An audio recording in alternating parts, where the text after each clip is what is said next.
Hello everyone, I hope you are doing very well. Welcome to this class. आपका इस class में स्वागत है जिसमें हम डिस्कस कर रहे हैं हमारा पी ब्लॉक एलिमेंट्स का क्वेश्चंस का पार्ट 3। ठीक है, तो चलिए स्टार्ट करते हैं हमारी आज की क्लास। तो स्टार्ट करने से पहले आप यहाँ पर डिस्क्लेमर देख सकते हैं। पी ब्लॉक एलिमेंट्स जिसमें आप जानते हैं कि ग्रुप 13 से ग्रुप 18 तक हम डिस्कस करेंगे।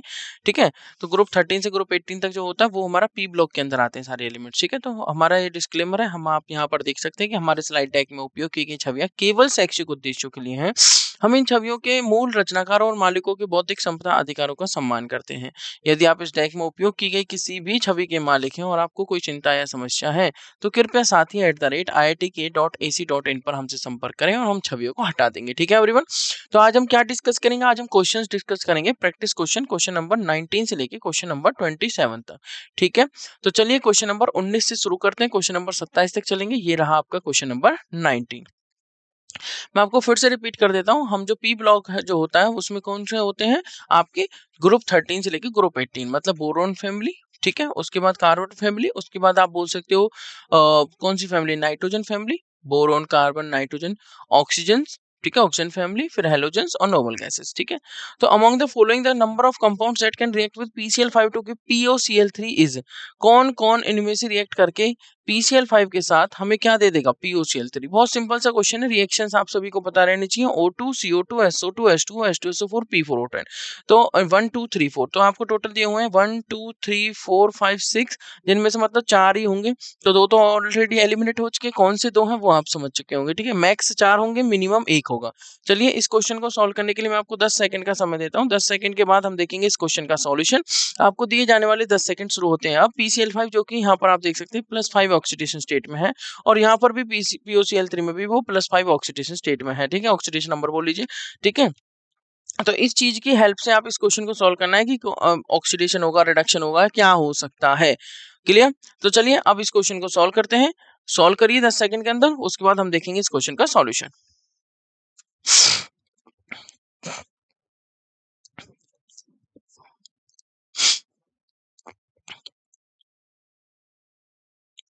तो यहाँ पर आपको दिए हुए 10 सेकंड हो चुके हैं समाप्त। आप देखते हैं इस क्वेश्चन का solution. PCl5 produces POCl3 with the following reagents. कौन कौन? PCl5 SO2 के साथ रिएक्शन करके POCl3 दे देता है और SO2 को बदल देता है SOCl2 में।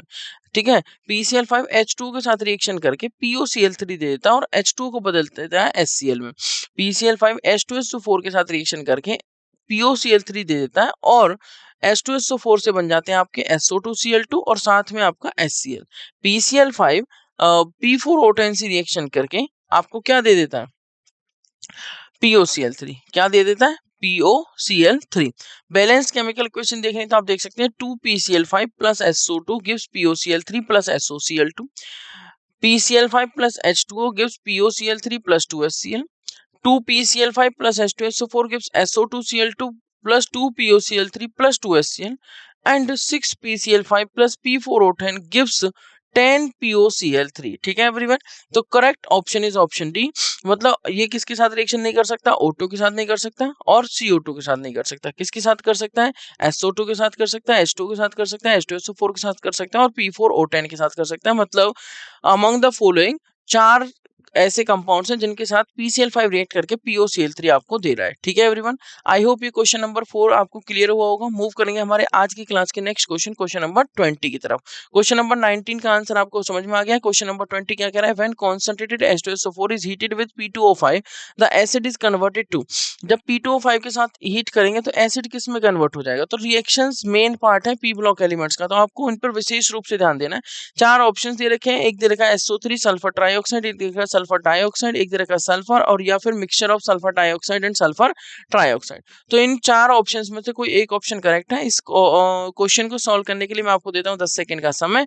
10 सेकंड के बाद हम देखेंगे इस क्वेश्चन का आंसर। तो आपको दिए जाने वाले 10 सेकंड शुरू होते हैं अब।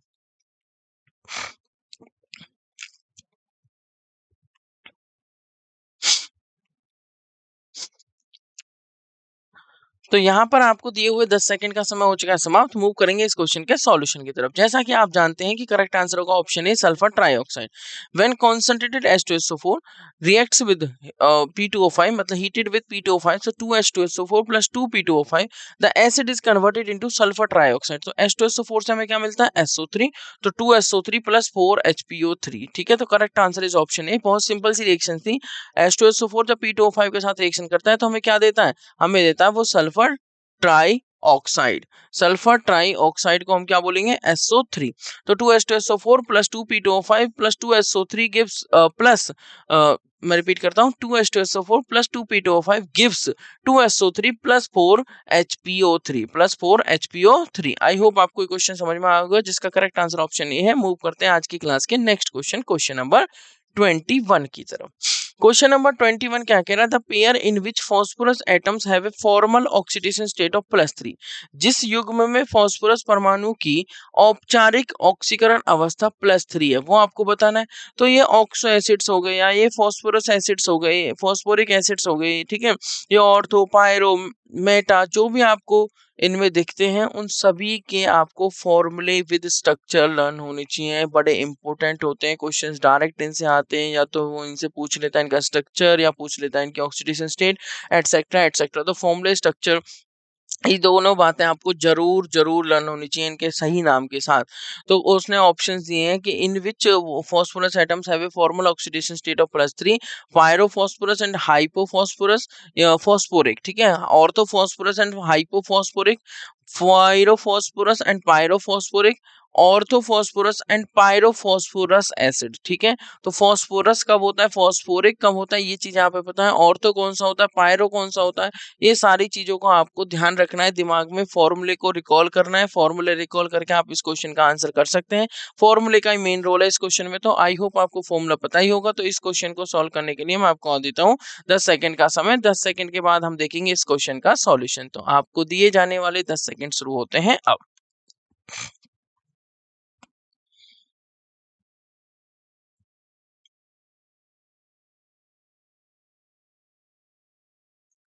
तो यहाँ पर आपको दिए हुए 10 सेकंड हो चुके हैं समाप्त। मूव करते हैं इस क्वेश्चन के सॉल्यूशन की तरफ। जैसा कि आप यहाँ पर देख सकते हैं करेक्ट आंसर होगा ऑप्शन डी ऑर्थोफॉस्फोरस और पायरोफॉस्फोरस। कैसे, ऑर्थोफॉस्फोरस एसिड का फॉर्मूला होता है H3PO3। ऑर्थोफॉस्फोरस एसिड का फॉर्मूला क्या होता है H3PO3। फॉस्फोरिक एसिड क्या होता है H3PO4। तो ऑर्थोफॉस्फोरस क्या हो गया H3PO3। आपने फॉस्फोरस की ऑक्सीडेशन स्टेट को एक्स सेलेक्ट करना है और हाइड्रोजन की हो जाएगी +1, एक की होती है तो 3 हो गई, प्लस एक्स, ऑक्सीजन की एक की -2 तो 3 की होगी -6, तो 3 + x + 3 × -2 = 0। तो ये -6 ये 3 कितना आ गया, माइनस का 3 इधर आएगा तो राइट में जाके वो प्लस का 3 हो जाएगा। तो x की वैल्यू क्या आ जाएगी आपकी +3। ओवरऑल हमें 0 रखना है क्योंकि ये न्यूट्रल आपको दिख ही रहा है। तो 3 + x + 3 × -2 = 0। तो x की वैल्यू आपकी आ जाती है +3। तो एक तो आ गई +3। The pair in which phosphorus atoms have a formal oxidation state of +3। तो +3 वाला एक पेयर तो हो गया ऑर्थोफॉस्फोरस एसिड और दूसरा पेयर है इसके साथ पायरोफॉस्फोरस एसिड। पायरोफॉस्फोरस एसिड आप देख सकते हैं H4P2O5 क्या है H4P2O5। H4P2O5 की भी निकालनी बहुत सिंपल। अगर आपको फॉर्मूला पता है तो ऑक्सीडेशन स्टेट तो निकालना बहुत सिंपल है। तो हमने क्या करना है यहाँ पर इसकी एक्स सेलेक्ट कर लेनी है। तो H4 है, P2 है और O5 है।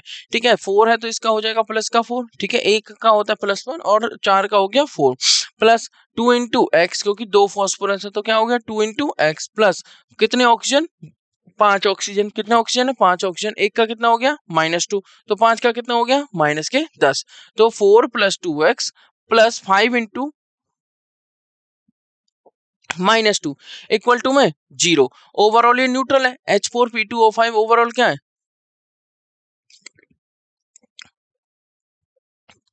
ओवरऑल न्यूट्रल है, इसलिए इक्वल टू में क्या रख दिया हमने 0। तो 4 + 2x + 5 × -2 कितना आ गया -10 इक्वल टू में क्या आ गया 0। तो -10 और 4 करेंगे तो क्या आएगा -6, राइट में जाके हो जाएगा प्लस का 6। x की वैल्यू कितनी आ जाएगी 6/2 मतलब 3। तो x की 4 + 2x - 10 = 0। तो x की वैल्यू हमारी क्या आ जाती है प्लस का 3। आई होप आपको ये समझ में आ गया होगा। मैं रिपीट कर देता हूँ। ऑर्थोफॉस्फोरस एसिड का फॉर्मूला H3PO3 और पायरोफॉस्फोरस एसिड का फॉर्मूला H4P2O5। जब दोनों में आपने ऑक्सीडेशन स्टेट स्टेट निकाली एक्सलेट करके फॉस्फोरस की, तो इसमें भी x की वैल्यू +3 आई और यहाँ पर भी x की वैल्यू +3 आई। इसका मतलब क्वेश्चन नंबर 21 का करेक्ट आंसर जो मैच कर रहा है वो ऑप्शन डी मैच कर रहा है। ठीक है, मूव करेंगे हमारे नेक्स्ट क्वेश्चन नंबर 22 की तरफ। तो क्वेश्चन नंबर 22 भी काफी सिंपल क्वेश्चन है, जैसा कि आप यहाँ पर देख सकते हैं। क्वेश्चन नंबर 22 क्या कह रहा है, व्हाइट फॉस्फोरस, देखो एक होता है व्हाइट फॉस्फोरस, एक ब्लैक फॉस्फोरस, एक रेड फॉस्फोरस, एक अल्फा फॉस्फोरस, एक बीटा फॉस्फोरस।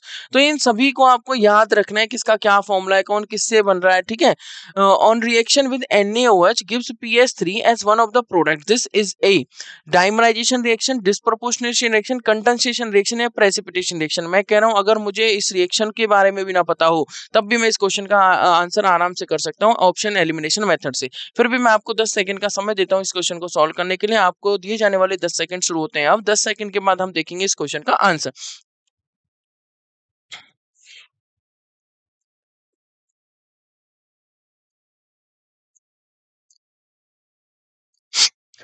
तो यहाँ पर आपको दिए हुए 10 सेकंड का समय हो चुका है समाप्त। मूव करेंगे इस क्वेश्चन के सॉल्यूशन की तरफ। जैसा कि आप यहाँ पर देख सकते हैं, आपको 10 सेकंड मैंने दिए थे और सीधा सा क्वेश्चन है। आंसर क्या होगा, डेफिनेटली डिस्प्रपोर्शनेशन रिएक्शन। ऑब्वियसली इसका आंसर डिस्प्रपोर्शनेशन रिएक्शन होना चाहिए, क्योंकि जब फॉस्फोरस जिसका फॉर्मूला क्या है P4 रिएक्शन करेगा NaOH एक बेस के साथ प्लस H2 की प्रेजेंस में, तो क्या होगा, एक तो बन जाएगा इससे NaH2PO2। क्या बन जाएगा, NaH2PO2 प्लस में क्या, फॉस्फीन PS3। ठीक है, एक बन जाएगा आपका NaH2PO2 और एक बन जाएगा आपका फॉस्फीन PS3। तो P4 जीरो से यहाँ कहाँ चला गया बताइए, फॉस्फोरस की ऑक्सीडेशन स्टेट अगर आपको निकालनी है तो 3 तो इनका हो जाएगा और इसको हमने क्या लेट कर लिया x, और इसका कितना हो गया -4। तो x की वैल्यू कितनी आ जाएगी, +1, क्योंकि ओवरऑल हम रखेंगे 0 और यहाँ पे इस x की वैल्यू कितनी आ गई, -3। मतलब 0 से गया +1 और 0 से गया -3। मतलब फॉस्फोरस का ऑक्सीडेशन, फॉस्फोरस का रिडक्शन। इसका मतलब आप कह सकते हैं self oxidation self reduction. That means it is very clear that जिस रिएक्शन में सेल्फ ऑक्सीडेशन सेल्फ रिडक्शन होता है किसी भी स्पीसीज का, किसी भी सब्सटेंस का, उस रिएक्शन को हम कहते हैं डिस्प्रपोर्शनेशन रिएक्शन। तो P4 + 3NaOH + 3H2O gives 3NaH2PO2, 3NaH2PO2 plus PS3, 3NaH2PO2 plus PH3। I hope आपको क्वेश्चन नंबर 22 जिसका करेक्ट आंसर ऑप्शन बी है क्लियर हो गया होगा। मैं फिर से एक बार रिएक्शन रिपीट कर देता हूँ। व्हाइट फॉस्फोरस को जब NaOH के साथ रिएक्शन कराते हैं तो व्हाइट फॉस्फोरस मतलब P4 जब NaOH के साथ रिएक्शन करता है इन प्रेजेंस ऑफ वाटर, तो आपको क्या मिलता है, NaH2PO2, NaH2PO2 sodium hypophosphide plus PS3, NaH2PO2 plus PS3 phosphine.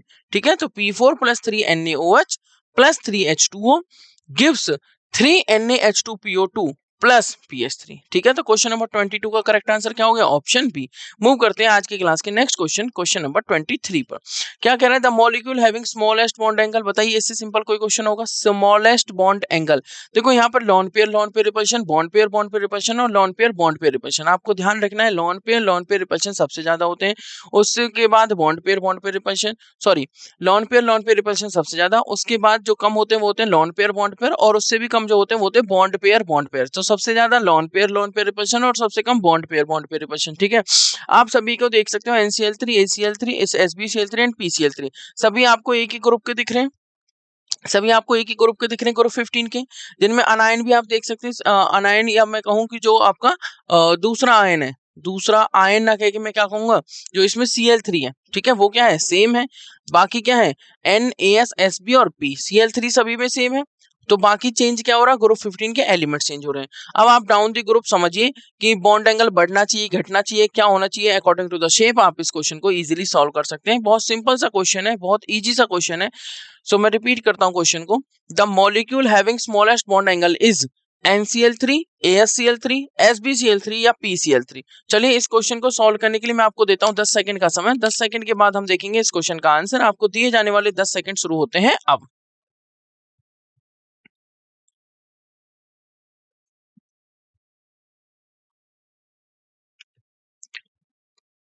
तो यहाँ पर आपको दिए हुए 10 सेकंड हो चुके हैं समाप्त। देखिए आप यहाँ पर मैंने इनको अरेंज कर दिया ग्रुप 15 के एलिमेंट्स को। डाउन द ग्रुप, ठीक है। तो nitrogen, phosphorus, arsenic, antimony, top to bottom आपको पता है साइज क्या होता है, इंक्रीज होता है। आयनाइजेशन एनर्जी क्या होती है, डिक्रीज होती है, ठीक है। और उसके अलावा आप देख सकते हैं ग्रुप 15 के एलिमेंट्स हैं, वैलेंस इलेक्ट्रॉन्स इनके अंदर 5 है, इनका general electronic configuration NH2 NF3 है, तो वैलेंस इलेक्ट्रॉन्स कितने हो गए 5। MCl3, M इनमें से कोई भी एलिमेंट हो सकता है, हैज sp3 हाइब्रिडाइज, जब आप इनकी हाइब्रिडाइजेशन देखोगे तो क्या आएगी sp3। M element with 1 lone pair, तो sp3 हाइब्रिडाइज्ड है, मतलब 3 तो बॉन्ड बने हुए हैं और 1 लॉन पेयर है, तो 3 बॉन्ड पेयर 1 लॉन पेयर के साथ, ठीक है।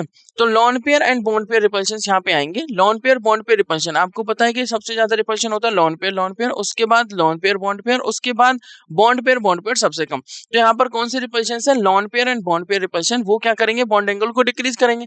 However the bond pairs of electrons are much farther away from the central atom in SbCl3, then they are in NCl3. Thus, lone pair causes even greater distortion in PCl3, AsCl3 and SbCl3. Hence, होगा क्या, bond angle decreases कहाँ से, from NCl3 to SbCl3, मतलब NCl3 में bond angle सबसे ज्यादा maximum होगा और SbCl3 में bond angle क्या होगा, सबसे मिनिमम होगा। मैं रिपीट करता हूँ, bond angle decreases from NCl3 maximum to SbCl3। तो NCl3 में जो bond angle होगा वो क्या होगा, सबसे ज्यादा होगा, और SbCl3 में जो बॉन्ड एंगल होगा वो क्या होगा, सबसे कम होगा, due to bond pair lone pair repulsions, due to lone pair bond pair repulsions, ठीक है। SbCl3 में क्या होगा, बॉन्ड एंगल सबसे कम होगा। आई होप ये क्वेश्चन आपको समझ में आया होगा। तो correct answer is option C, SbCl3। The molecule having smallest bond angle is SbCl3। सीधा सा क्वेश्चन था, स्ट्रेट फॉरवर्ड, कोई बहुत ज्यादा इसमें हमें कॉन्सेप्ट यूज नहीं करना था, एक सिंपल सा कॉन्सेप्ट था। मूव करते हैं नेक्स्ट क्वेश्चन, क्वेश्चन नंबर 24 की तरफ। क्या कह रहा है question number 24, which of the following statement is incorrect. Incorrect statement हमें बतानी है, तो ऑप्शंस आपको दे रखे हैं, stability of hydrides increases from NH3 to BiS3 in group 15 of the periodic table, nitrogen cannot form d pi bond, the single NN bond is weaker than single PP bond and N2O4 has two resonating structures। तो आपको incorrect वाली बतानी है, सीधा सा question है, आपको 10 second का समय देता हूँ इस क्वेश्चन को सॉल्व करने के लिए। 10 सेकंड के बाद हम देखेंगे इस क्वेश्चन का सॉल्यूशन। आपको दिए जाने वाले 10 सेकंड शुरू होते हैं अब।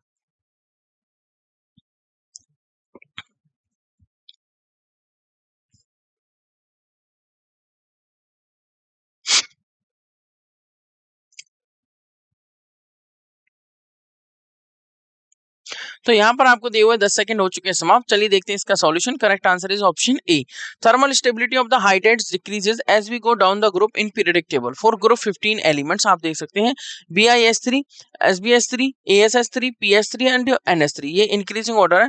सो सबसे ज्यादा स्टेबल है वो NS3 है और सबसे कम स्टेबल है वो BiS3। आप देख ही सकते हैं थर्मल स्टेबिलिटी मतलब बॉन्ड कितना स्टेबल है मॉलिक्यूल थर्मली, ठीक है, हीट के रेस्पेक्ट में। जैसे आप हीट देंगे तो क्योंकि टॉप टू बॉटम जाने पे साइज बढ़ता है, साइज बढ़ रहा है, हाइड्राइड तो उतना ही है, साइज बढ़ता जा रहा है, बढ़ता जा रहा है, तो क्या होगा, उनके बीच की बॉन्ड लेंथ बढ़ती जाएगी, तो बॉन्ड जल्दी ब्रेक हो जाएगा, किसका, BiS3 का, और NH3 का बहुत देरी से ब्रेक होगा। और अच्छा इनमें क्या है, NH3, PS3, AsS3, SbS3 और BiS3, ठीक है। तो जिसमें जितनी अच्छी ओवरलैपिंग उतना अच्छा उसकी बॉन्ड स्ट्रेंथ और उतना वो थर्मली स्टेबल हो जाएगा। तो MH बॉन्ड एनर्जी आप यहाँ पर देख सकते हैं, BiS3 की तो गिवन ही नहीं है, यहाँ पर 255, 297, 322 और 391 BiS3 की प्रेडिक्टेबल नहीं है, ठीक है, मतलब बहुत कम स्टेबल है, बहुत कम, तो जल्दी से ब्रेक डाउन हो ही जाएगा, ऐसा समझिए।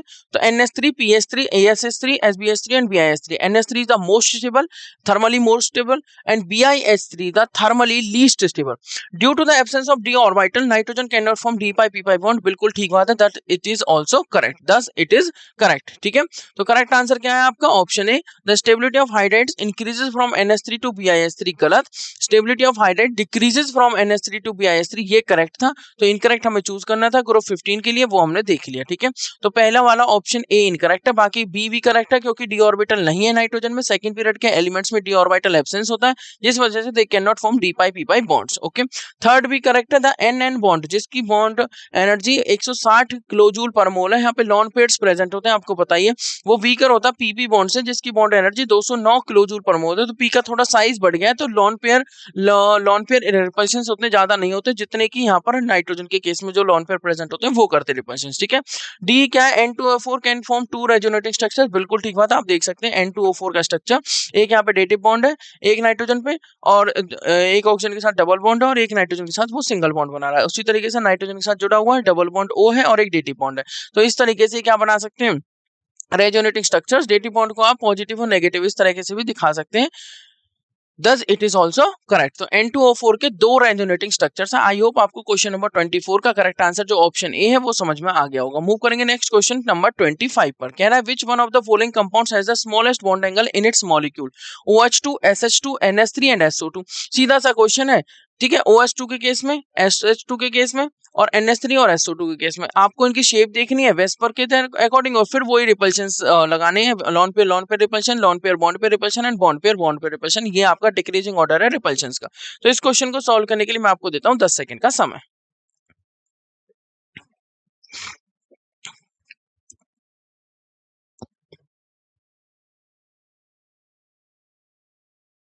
तो यहाँ पर आपको दिए हुए 10 सेकंड हो चुके हैं समाप्त। तो चलिए अब देखते हैं क्वेश्चन नंबर 25 का सॉल्यूशन। क्वेश्चन में पूछा गया which one of the following compounds has the smallest bond angle.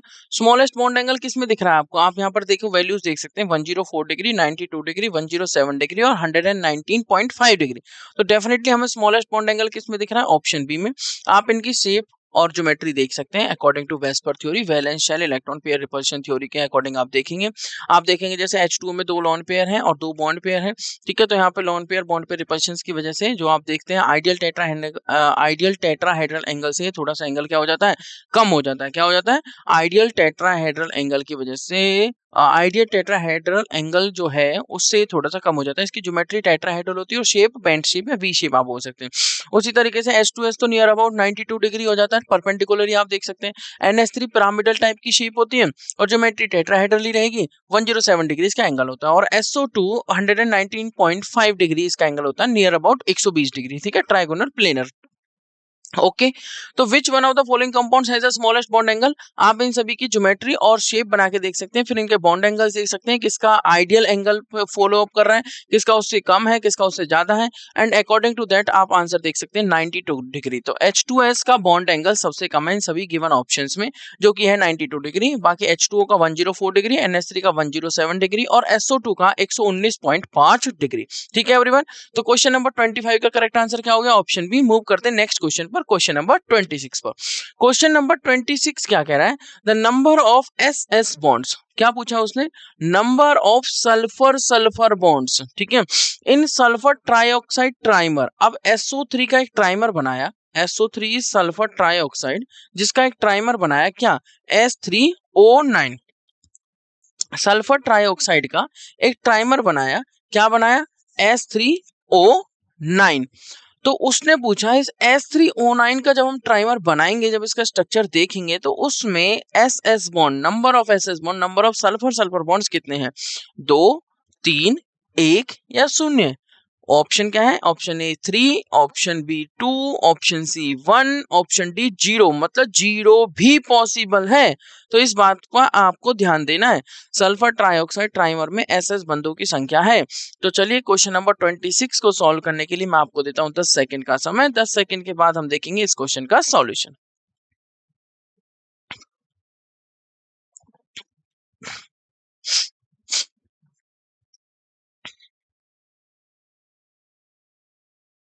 तो यहाँ पर आपको दिए हुए 10 सेकंड हो चुके हैं समाप्त। अब हम मूव करेंगे इस क्वेश्चन के सॉल्यूशन की तरफ, ठीक है। तो चलिए मूव करते हैं। आप यहाँ पर देख सकते हैं क्वेश्चन नंबर 26 का सॉल्यूशन, करेक्ट आंसर है ऑप्शन डी 0। तो ऐसा नहीं सोचना है कि 0 नहीं होगा, आपको स्ट्रक्चर पता होगा तो आपको पता ही होगा कि 0 भी हो सकता है, 1, 2, 3 या जो भी ऑप्शन करेक्ट होगा वो आप इजीली निकाल सकते हैं।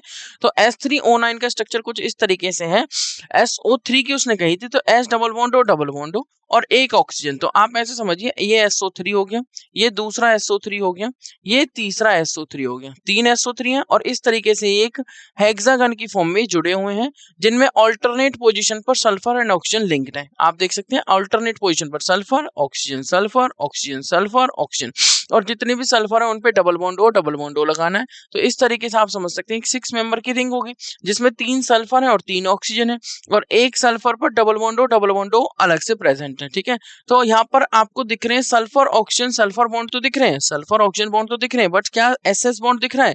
क्या कोई भी S डायरेक्टली कनेक्ट है? क्या ये डायरेक्टली कनेक्ट है? नहीं, कोई भी सल्फर दूसरे सल्फर से डायरेक्टली कनेक्ट नहीं है। इसका मतलब आप ये समझ सकते हो कि यहाँ पर जो सल्फर सल्फर बॉन्ड है वो क्या है? सल्फर सल्फर बॉन्ड आपके क्लियरली बताइए कितने हैं? 0। तो सल्फर सल्फर बॉन्ड की संख्या कितनी है? 0। तो जब आप सल्फर ट्राइऑक्साइड मतलब SO3 का ट्राइमर बनाएंगे, जब आप SO3 का क्या बनाएंगे? ट्राइमर, तो वो बनेगा H3O9 और H3O9 में number of sulphur sulphur bond 0 है। कितने हैं? 0। आई होप आपको ये समझ में आ गया होगा।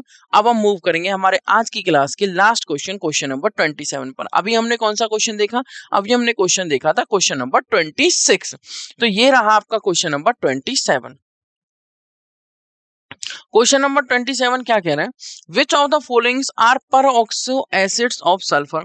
परऑक्सो एसिड्स का मतलब है उसके अंदर ये वाली लिंकेज होनी चाहिए। ठीक है, परऑक्सो एसिड्स का मतलब उसके अंदर ये वाली लिंकेज होनी चाहिए। आप परऑक्साइड समझते हो, आप सुपर ऑक्साइड समझते हो और आप ऑक्साइड भी समझ सकते हो, राइट? तो उसके अंदर ये वाली लिंकेज होनी चाहिए, तभी हम उसे क्या कहेंगे? Peroxo acids of sulphur. अब आपको स्ट्रक्चर्स पता होनी चाहिए, जैसा कि मैं बार बार आपसे कह रहा हूँ, आपको ऑक्सो एसिड्स ऑफ सल्फर और ठीक है, आपको सभी के इनके स्ट्रक्चर्स पता होने चाहिए। H2SO5 का स्ट्रक्चर क्या है, H2SO8 क्या है, H2SO7 क्या है, H2SO5 जो भी इनमें H2SO6 जो भी दे रखे हैं ऑप्शंस, वो सारे आपको पता रहने चाहिए। आई होप आपको ये क्वेश्चन समझ में आ रहा होगा कि आप इनके स्ट्रक्चर ड्रॉ करके देखेंगे और जिसमें ये वाली लिंकेज दिख जाएगी वही आपका परऑक्सो एसिड्स होगा सल्फर का। अब पेयर पूछा है तो मतलब एक में मिल गया तो दूसरे में तो मिलना ही है, ये चीज देखनी है। ठीक है, या फिर नहीं मिलना है, अगर नहीं मिला तो ऑप्शन इनकरेक्ट, अगर मिल गया तो वो ऑप्शन करेक्ट। ठीक है, दोनों में होना चाहिए। तो निम्नलिखित में से कौन से सल्फर के परऑक्सो एसिड्स हैं? तो इस क्वेश्चन को सॉल्व करने के लिए मैं आपको कितने सेकंड का समय देता हूँ? 10 सेकंड का समय। 10 सेकंड के बाद हम देखेंगे इस क्वेश्चन का आंसर। तो आपको दिए जाने वाले 10 सेकंड शुरू करते हैं अब। ठीक है एवरीवन, 10 सेकंड के अंदर क्या करना है आपको? इस क्वेश्चन का सॉल्यूशन करना है। तो ये रहे आपके 10 सेकंड्स।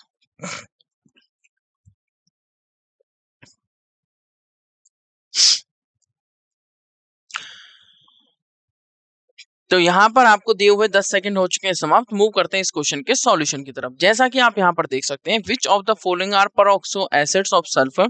तो H2SO5 और H2S2O8 जब हमने इनका स्ट्रक्चर देखा, जब हमने क्या देखा? इनका स्ट्रक्चर देखा, तो आपको क्या मिला?